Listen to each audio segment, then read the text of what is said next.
દાહોદમાં જીવતા માણસના બન્યા મરણના દાખલા। વલુંડી ગામમાંથી ફ્રોડગીરી સામે આવી છે।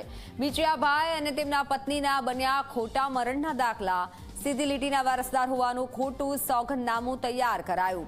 જમીન દસ્તાવેજોમાં ગેરકાયદે નામ દાખલ કરાયું। લક્ષ્મણભાઈ, ગોવિંદભાઈ, સુશીલાબહેને કાંડ કર્યાનો આરોપ છે। ત્યારે લીમખેડા પ્રાંત કચેરીના અધિકારીઓ માત્ર અરજી લીધી। 7 મહિના વીતી ગયા છતાં પણ કોઈ કાર્યવાહી હજી સુધી નથી થઈ। ત્યારે જીવતા વ્યક્તિનો મરણ દાખલો બની જતા હાલ અનેક મોટા સવાલ ઉઠી રહ્યા છે। હજી સુધી કેમ કોઈ કાર્યવાહી ન કરવામાં આવી તે પણ એક મોટો સવાલ છે। આરટીએસ કેસ ચાલુ છે અને આરટીએસ કેસ પર જે નિર્ણય આવશે એ તમામને બંધન કરતા રહેશે। સદર નોંધ લક્ષ્મણભાઈ દ્વારા અમારા ઈદરા કેન્દ્ર લીમખેડા ખાતે 24/1 રોજ દાખલ કરેલી હતી અને 24/1 રોજ આની નોંધ થયેલી હતી।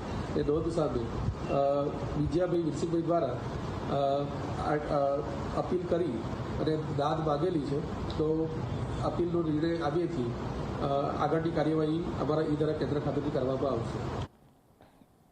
આ બીજાવીરસિંહની જમીન દાહોદવાળા કે કઈને નામે કરી લીધી, પછી મરાણ લખાડ્યું। તે કેવી રીતે ખોટું મરાણ લખાડ્યું છે અને જીવે છે। મારો બાપ જીવે ને મરણ લખાડે ને આ જમીન કબજો કરી લીધો, તો એની તપાસ કોઈ કરતા જ નથી સાહેબ। હમણાં વચ્ચે અમને જાણવા મળ્યું કે પહેલા મહિનામાં આ લોકોના ખોટા મરણના દાખલા રજૂ કરીને જમીનમાં નામો દાખલ કરે કોઈક ફ્રોડ વ્યક્તિઓએ। તો હાલમાં પહેલા મહિનાથી આજ દિન સુધી પ્રાંત કચેરીમાં આ લોકોનો કેસ ચાલુ છે, કોઈ ડિસિઝન આવ્યું નથી। હવે નગરપાલિકાવાળા આ લોકોના દાખલા મરણના કેવી રીતના કાઢ્યા એ અમને આજ સુધી ખબર પડી નથી। અને આ છોરાને કોઈક લોન લેવાની હતી, એના માટે આ લોકો ત્યાં મામલતદારમાં ગયા અને એ વખતે ખબર પડી કે અમારા સાથે ફ્રોડ થયું છે। નકલમાં ખોટા નામો કોઈકે વારસાઈ કરીને દાખલ કરી દીધા છે। અમારો ભારતભાઈ ભૂરાભાઈ વલુંડી ગામે રહું છું।